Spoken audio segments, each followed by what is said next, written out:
সকলে মিলে দেশ গড়ার সময় এসেছে জানিয়ে দেশবাসীকে ধৈর্য ধরার আহ্বান জানিয়েছেন বিএনপির ভারপ্রাপ্ত চেয়ারম্যান তারেক রহমান।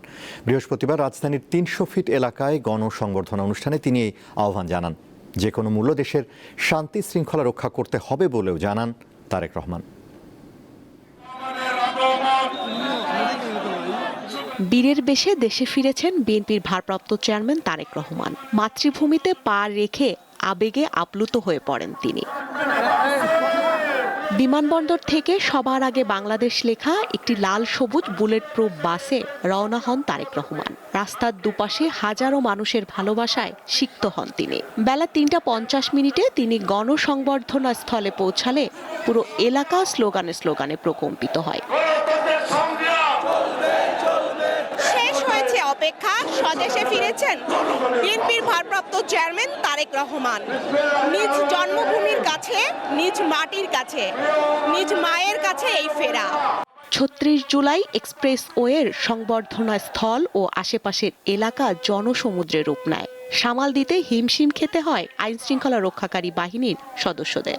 বরাদ্দ রাখা বিশেষ চেয়ার সরিয়ে সাধারণ একটি চেয়ার টেনে বসেন তারেক রহমান। এরপর সামনে থাকা লাখো জনতার উদ্দেশ্যে হাত নাড়েন তিনি।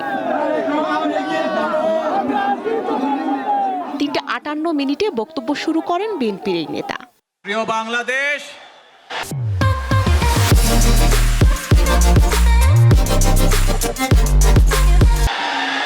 এ সময় দেশ পুনর্গঠনের পরিকল্পনার কথা তুলে ধরেন বিএনপির ভারপ্রাপ্ত চেয়ারম্যান। বাংলাদেশ জাতীয়তাবাদী দলের একজন সদস্য হিসাবে আপনাদের সামনে আমি বলতে চাই, I have a plan for the people of my country, for my country. আজ এই পরিকল্পনা দেশের মানুষের স্বার্থে, দেশের উন্নয়নের জন্য, দেশের মানুষের ভাগ্যের পরিবর্তনের জন্য। যদি সেই প্ল্যান, সেই কার্যক্রম, সেই পরিকল্পনাকে বাস্তবায়ন করতে হয়, প্রিয় ভাই বোনেরা, এই জনসমুদ্রে যত মানুষ উপস্থিত আছেন, এই সারা বাংলাদেশে গণতন্ত্রের শক্তি যত মানুষ উপস্থিত আছেন, প্রত্যেকটি মানুষের সহযোগিতা আমার লাগবে। এখনো ষড়যন্ত্র চলছে উল্লেখ করে সকলকে ধৈর্য ধরার আহ্বান জানিয়ে তিনি বলেন, সকলে মিলে দেশ গড়ার সময় এসেছে।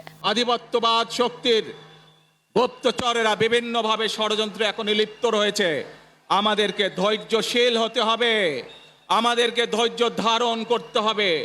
বিশেষ করে তরুণ প্রজন্মের যে সদস্যরা আছেন, আপনারাই আগামী দিন দেশকে নেতৃত্ব দেবেন, দেশকে গড়ে তুলবেন। এই দায়িত্ব তরুণ প্রজন্মের সদস্যদেরকে আজ গ্রহণ করতে হবে, যাতে করে এই দেশকে আমরা সুন্দরভাবে গড়ে তুলতে পারি।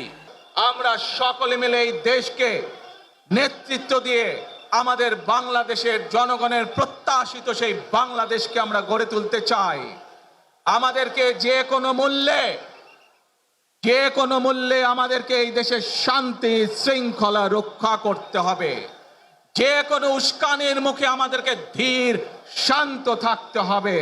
আগামী দেশ গড়তে সবাইকে ঐক্যবদ্ধ থাকার আহ্বান জানান বিএনপির এই নেতা।